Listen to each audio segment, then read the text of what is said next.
Monologue 50, Death and Resurrection, Priestly Training 3. In schools of mysticism, ancient and contemporary, there is a consistent type of ritual that is performed, in variations on a single theme of death and resurrection. The Orphic Mysteries performed a rite commemorating and symbolizing the descent of Orpheus into the underworld and his rise to life once again. In the same way, the cult of Mithras, Mithraic Mysteries, performed rituals symbolic of the death and resurrection of their deity, who was ironically called the Son of God. Among many other pre-Christian parallels within Mithraism to the teachings of Christianity. I could go on, for the Christians did not invent the theme of death and resurrection, nor did it begin with them.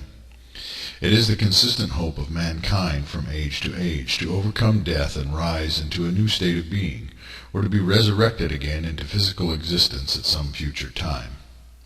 I tell you true, in the name of the Most High God, that the hope of physical resurrection, in which your body will be reformed from the dust and remade in a more perfect version of the original, and in which the spirit shall then return to the flesh to live immortally on earth, is never going to be realized. It will not happen. Death in the physical world, however, is illusory, as I have previously indicated at length. The body is a suit, and the mind is the only true and living thing in your body. Whether the body lives or dies, the mind survives, and most often surrenders its personality, soul, to a greater mind. In the afterlife, however, you will have a body, or the vision of one at least, complete with senses and the appearance and feel of substance. The mind creates the image, and the image is generated almost automatically.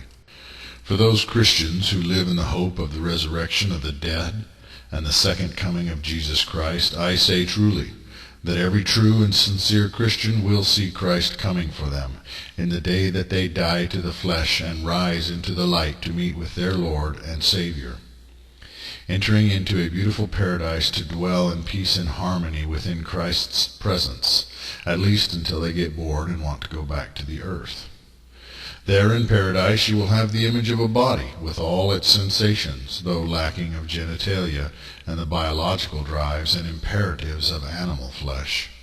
Psychological addictions and attachments, however, can endure long after the physical body has turned to dust and ashes. In simplest terms, flesh and blood cannot inherit the kingdom of heaven. Resurrection, therefore, is to be born again, and in being born again as a spirit energy being, you are thereby resurrected and enter into the paradises of the archangels. Jesus has no need to set up an earthly paradise when his celestial Eden will outlive the earth by billions of years. Blood is thicker than water, but spirit continues when both blood and water have returned to the earth and when the earth itself is but dust and ashes. The exercise of the first degree I gave you should endure for a minimum of 10 days, followed by the 3 days of purification, or 7 days if in a retreat, or 1 to 3 months if on a pilgrimage. At the end of the ordeal, one should don robes of dingy gray and enter into a dark place, similar to a tomb or a grave. A cave or a dark underground room is ideal. There you shall lie down, perhaps on a hard slab of stone or on a sturdy wooden table, for the duration of 3 hours. Comfort is not the point, and neither is ease. Rather, it is to face the darkness and the cold of the grave. There are even more extreme methods of acting out this drama play, but suffice to say, be safe and be wise. Do not pray and do not speak. You may, however, sleep as if one dead to the world beyond the tomb.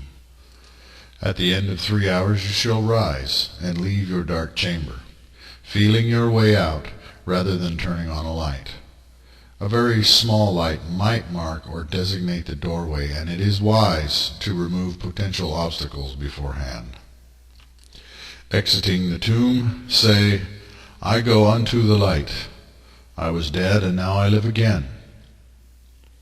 If there are others assisting you in this ritual, which is best, you should have been blindfolded and led or carried into the tomb, and there placed by the living upon your resting place. In due course those assisting you should return, lifting and guiding you forth from the tomb. If alone, make your way to a shower or a pre-poured bath. Cold is best, and plunge therein, saying, "From the living waters of God I rise anew." Standing, exiting the waters, the blindfold should be removed, if you were assisted, and the dingy robes are then replaced with clean white linen, saying, "Into the living light of God I am reborn, and in God I shall eternally dwell. Where, O death, is your sting?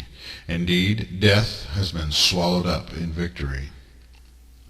Take now for yourself a new name. Do not think of it ahead of time. Rather, draw in God's light and seize upon the first name that rises from your heart into your mind. This name is declared aloud, but ever after it is only to be spoken among your brothers and sisters, and is never given to non-believers. Treat yourself then to a banquet, eating first of freshly baked bread and drinking of new unfermented wine, symbolizing your new form and new life as Homo Angelicum, an angel among humans, an immortal among mortals. Those who have actually faced and survived death, and have come to an intimate understanding of their mortality, have already done this exercise in rite, but still it is good to go through the motions for the purpose of alignment to the Urian matrix of thought and energy. Now you have completed the third degree, and have prepared yourself as a bride or groom for the wedding of your soul to your spirit. Note: when the Urian church and or state has been firmly established, the order of Gabriel and the order of Michael shall formulate an inner sanctum ritual that is to be open only to sincere, devout, and dedicated Urians. Cover yourselves legally in regard to this rite, with the appropriate documentation and waivers. The rite shall involve bringing the initiate to the edge of death by medical means and or with the use of DMT. Develop as safe and painless, as comforting and well-controlled a method as is possible to devise, improving on your methods over time, to aid the willing initiate in crossing over into the other world, inducing the near-death experience. Priestly ritual, a sanctified chamber, the invocation of archangels, and the use of sacred seals, all are necessary elements. You will induce an experience for as long as is safe to manage, up to the line, and then resuscitate the initiate. This is, in the way, the 16th degree of training, but it should be open to all devout, dedicated, and zealous members who wish to undergo the experience. Medically qualified individuals must oversee and conduct the ritual, and must okay any person who wishes to undergo the experience beforehand.